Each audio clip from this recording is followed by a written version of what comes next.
Today, I just want to give you guys some information about our Mexican Riviera group cruise. It is happening in April 2025 from April 19th to 26th, 2025. If you are like us, you are flying in the day before, which is what I highly recommend, and that's what my packages include, a hotel stay, so you actually fly in on April 18th. In case you're new here and you don't know who I am, my name is Michelle. I am a cruise addict. I've been creating cruise content on YouTube for, over a decade. And a few years ago, I became a travel agent and a certified cruise counselor. I specialize in cruises, especially to Alaska, the Caribbean, and to Europe. So what does it actually mean to be on an escorted group cruise? Basically, all this means is that I am on the ship with you. You do not have to spend any time with me or my family or other people on this group. You can do your own thing. But what it allows you to do is have that support on board. Maybe you're a first-time cruiser and you're not quite sure. Maybe you're a first-time princess cruiser. You don't want to stand in line at guest services to get simple answers. You can come directly to me. Or maybe you're cruising alone, or maybe it's just you and your partner or you and a friend, and you want like a trivia team, and you're like, let's find some people in this group. You can make new friends. You can choose to do your own thing. You can join us for excursions. How much you are with us totally depends on what you want to do. There's no obligation to eat with us. There's no obligation to go to shows with us. There's no obligations to see us at all other than in passing, because probably going to be hard to avoid us completely, but you never know. As a travel advisor that prides herself on concierge care service, I absolutely am so excited for this group cruise because it allows me to give that service beyond my typical care service. I will be there at the hotel, so if you have questions, you can ask me there. Then we go, hopefully we're going together on the same bus, so you can ask questions during that time. Once on board, I'm hoping to have a set time where I'm like, if you want to meet up, come here after you do your muster, and we will have a discussion. I can answer any first-time questions or anything like that. But you're free to do whatever you want, whenever you want. I can help with dining reservations. I can help with excursions, anything like that. That is what I'm here for. I am here to provide you with the best experience possible. We will be sailing on the beautiful Discovery Princess. This is one of Princess's newer ships. It is part of the Royal class, which is kind of a medium-sized class for Princess, and it is gorgeous. Just over 3,600 passengers, so it's on that medium range side, in my opinion, compared to, say, the Sun Princess, which is nowhere near stuff like the Icon or Oasis class ships. Anyway. It's about a 1-to-3 staff ratio. This means you get amazing service while on board. We have never had any issues with Princess, which is why I chose this cruise line for my escorted group cruises, because I absolutely love these cruises. You also get the Princess Medallion. If you don't know what the Princess Medallion is, I have a whole video on YouTube on it, but it is this magical little device that is the same size as an Apple AirTag. You can wear it on a lanyard, which Princess provides, or you can purchase accessories. I recommend just going on Amazon and finding an Apple AirTag wristband. That's my preference. Princess also sells a ton of accessories. But anyway, this thing acts as your room key. It acts as food delivery to get delivered anywhere on the ship to you, food and drinks. You pay on the ship with it. It is your room. It is your SeaPass card amplified. It's incredible. Absolutely love it. And of course, the Discovery Princess has this on board, like all Princess ships. Mentioned it before, but we are doing the hotel pre-cruise package with Princess. Absolutely love the service that Princess offers with this. Other cruise lines used to offer this, and they don't anymore. Princess still does, and that is why I love working with them. Basically what happens is, instead of flying in on the 19th and risk missing your ship, we all know how airlines are these days, you fly in on the 18th, and this just gives you an extra little buffer to make sure you make it on time to your ship. When you exit the airport area, like where the luggage claim is, there will be a Princess representative there to meet you. They will then make sure that you get to your hotel. We will be staying at the Marriott in Los Angeles Airport location. It is a beautiful hotel, as you can see from the picture. I am so excited to go swimming in this pool. We're lucky enough that we will be flying in earlier in the day, but some of you might not be flying until later at night, just due to location across the country. But anyway, beautiful hotel. I love Marriott properties. It's like the only properties that I will book that aren't through a cruise line, but I usually only do cruise lines, which they tend to partner a lot with Marriott brand. Anyway, rambling as usual. But then the following morning, what will happen is a Princess representative will meet us at the hotel in the lobby to then take us to the ship. We don't have to worry about how we're getting to the ship after that. They take care of everything for us. Always add this onto your packages. It's an amazing service, and it's just that convenience of just showing up, landing at the airport, and being taken care of by the Princess representatives. Now let's talk about the fun things, the ports. I'm so excited for this cruise. I've actually done this cruise before on a different cruise line and didn't really venture out because I cruised alone with my daughter and was a little bit more cautious. This time I'm going all in and trying to do some excursions with her. Even though I will most likely be doing them by myself, unless you guys want to join too, I'm still looking forward to being able to explore a bit of Mexico with her. For each of these ports, I'm going to talk about an easy excursion, a moderate excursion, and a strenuous excursion. I know there's lots of people out there that have a variety of needs, mobility, or just wants. And so I'm going to show you guys just a few of those, one at each level, but there are so many excursions out there, there's something literally for everyone. Because my daughter has mobility issues, we are probably going to stick with all the easy ones. But the first one at Cabo San Lucas that I want to talk about is the easy excursion, which is the coastal cruise. It is not whale watching season when we go. Just bear that in mind. We are going at the end of April. Whale watching kind of ends like in March. So we will most likely not see whales maybe at all. Hopefully we'll see some stragglers, but I'm looking forward to seeing the sea lions. Cabo has their Lover's Arch, beautiful, beautiful area. I was able to see it from afar when I was there last time, but I'm looking forward to cruising up to it closer and going to the sea lion colony. This is going to be so amazing. The moderate excursion is great for someone that's looking for just a little bit more culture and variety, which is the salsa and salsa excursion. Basically what you do is you go and you make your own homemade salsa. You learn how to make it. And then you take a salsa dance class. Thought this is a really, really cute excursion, especially for couples. If you're looking for just like a cute little romantic getaway area excursion, I think this one's a great one. The last one is a strenuous one that is actually available, I think, at all 3 ports, but that is the Zipline Adventure. If you've ever wanted to go ziplining, this is your chance. You get to go through the forest, through the jungles. I don't know what it is, but it looks amazing. I wish I could do it, but it's not for me. At least not right now with my daughter. The next port is Mazatlan. I didn't have a chance to really explore this on my own with my daughter, so I'm looking forward to doing that this time.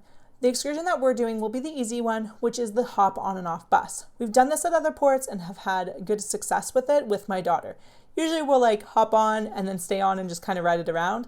But I will take a look at the map beforehand and decide which port or which stop to get off at to actually explore a little bit before hopping back on. But love the hop on and off buses because you can do that. You hop off, go check out the area wherever you want to, and then hop back on, and it's kind of your transportation for the day. The next excursion is the moderate excursion, and that's ceviche making. I don't know what ceviche is. All I know is it's food. And so for those that like to cook, another cooking one for you is this excursion. The last excursion is a relatively cheap excursion, and I think that's because you are walking most of it. And that is the hike to the lighthouse. Seeing the views from this excursion look incredible. I wish I physically could do it. It ain't happening, but it looks like an incredible excursion for those that want to go for a longer hike in Mexico. The last port that we will be visiting is Puerto Vallarta. I'm going to fully admit that we had a ship day. We did not leave the ship on our last cruise, so I'm looking forward to venturing out and actually seeing the city. Where we docked last time was actually right across the street from a mall and a Walmart, so even doing something like that if you want to just walk around there, but I am looking forward to doing an excursion on this port as well. The easy excursion for this one is actually a resort day. It has a beach and it's a nice little getaway. It includes all your food and drinks for the day. You can do a resort pass for a lot of resorts in Mexico and the Caribbean, but you usually have to pay for transportation to get there. So you're usually paying like around that $90 to $100 for the resort pass, plus then taxis. We did this in Aruba at a cheaper, not all-inclusive resort, and it was great. But when you add in taxi fare and stuff like taxis were striking and we almost didn't make it back to the ship, stuff like that stresses me out. So I am looking forward to, yes, it's more expensive of a resort pass, but it includes your transportation as well. So therefore it ends up to be cheaper. But anyway, I'm rambling. And so, yeah, I'm looking forward to just having a nice, relaxing pool beach day. My daughter's in swim diapers, so she can't go into the pool on the ships. So I'm looking for relaxing. I don't drink alcohol, but this is where I'm going to be having all my non-alcoholic drinks. For the art lovers out there, this moderate excursion is absolutely perfect for you. You get to see a lot of the local art galleries and local artists and see their works. Looks fantastic. And then you get to go and actually do your own painting class. I believe you're painting like a ceramic square. And so you actually get kind of like a little souvenir from your visit there. I wish my daughter had the attention span to do this because I think it would be fantastic to see the local culture and art this way, maybe for a return trip. The strenuous excursion for this port definitely will be strenuous, and that is snorkeling and kayaking. Now they do say that kayaks, there's limited amount available, so there might be more snorkeling than kayaking happening, but it looks like an amazing excursion if you want to get out there and out on the water doing something active. Go check out some of the local wildlife, the sea life, and explore a bit of Puerto Vallarta that way. Like I said before, there are tons more excursions. These are just excursions that I felt were the coolest ones for me. So go check out all the excursions on the Princess website and you can see what options are available. Of course, some might not be available on that sailing. You won't know that until you actually book the cruise. But I want to share with you guys some of the cool things that you could be doing there.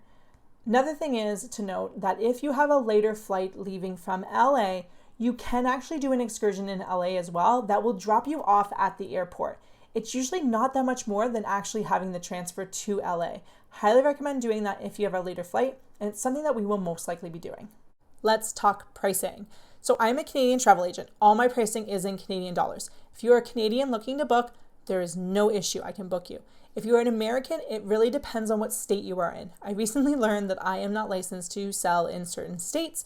So depending on what state you're in, it can be a little tricky. But send me a message, send me a DM, even if you're interested, because I will figure out something. We can talk with a local travel agent and try to get like someone that I trust and get you in, or we'll figure something out. Anyway, so right now I have, as of speaking, one balcony cabin at group rates left. That's it, because I literally booked one as I was filming this.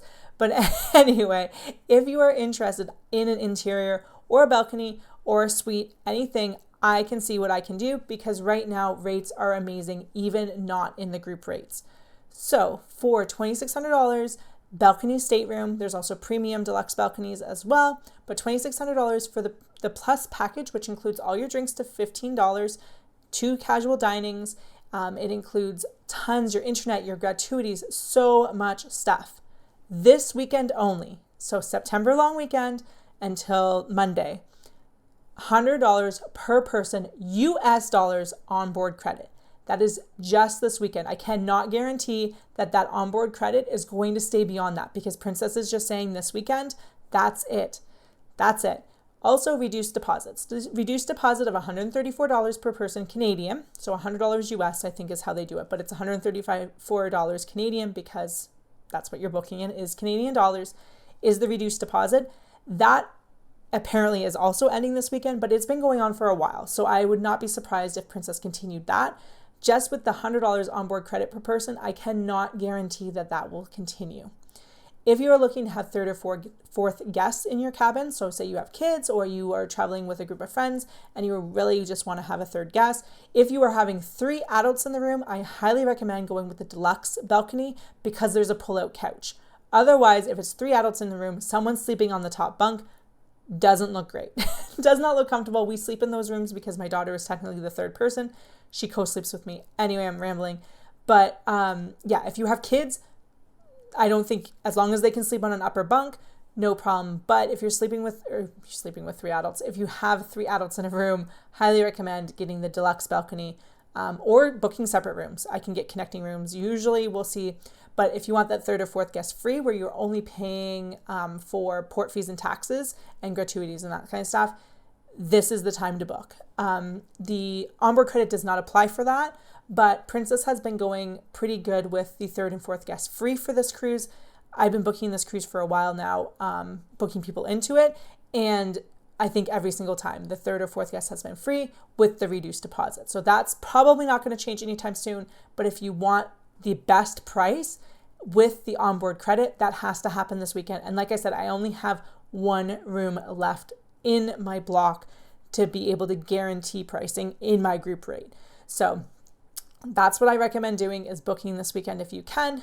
Otherwise, I don't know what promotions will be happening. I can't guarantee room rates after that last cabin is booked, but I'm happy to book you into the group as long as there's rooms available, but pricing will be based on availability and all that kind of stuff. If you're a Canadian that is interested in wellness and destination-focused cruises, come check out my private Facebook group where I share destinations, tips, tricks, all that kind of stuff, as well as information about this cruise and other group cruises like my Alaska group cruise. Come and join us there and you'll see so much more info, plus get lots of advice from me. If you're interested in booking, links will be in the description box below or in the comments below, depending on where you are watching this. If you have any questions, please reach out to me. I am more than happy to answer any questions, and I hope to see you on board. Bye, guys.